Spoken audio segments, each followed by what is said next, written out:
que es importante para el buen desarrollo del festival que guardemos silencio. No lo conseguirás, hijo mío. Tengo que pedirles para un buen desarrollo del festival, una buena concentración de todos nuestros artistas, pues eso, que seamos respetuosos y guardemos el silencio necesario, pues para que todos nos sintamos a gusto, el que quiera escuchar y el que quiera o tenga que cantar y bailar y tocar, ¿de acuerdo?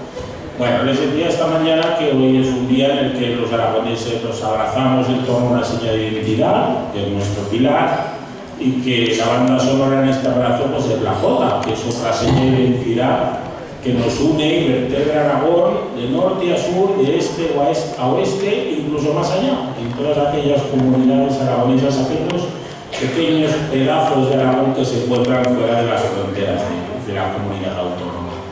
Así que la jota va a ser esta sintonía y esta banda sonora que esta tarde nos ayude a sentirnos un poquito más cerca de todos esos rincones hermosos de Aragón, donde cada uno nació, creció, o donde nacieron nuestros padres, crecieron nuestros padres, o aquellos rincones que hemos tenido ocasión de visitar con posterioridad y que nos han enamorado de Aragón. Entonces vamos a empezar por el canto. Vamos a alterar un poquito el orden con respecto a esta mañana y vamos a empezar con nuestros cantadores. Y en primer lugar van a ser nuestros cantadores noveles de la escuela, quienes les interpreten unas tópicas de estilo.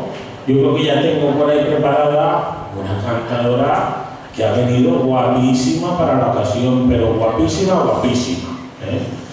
Ya saben aquello que les digo yo, que la vitamina del cantador es el aplauso, así que cuando salga al escenario y cuando acabe de cantar, todo el mundo aplaudirle con entusiasmo y efusividad. Con todos ustedes, Nayara Jiménez.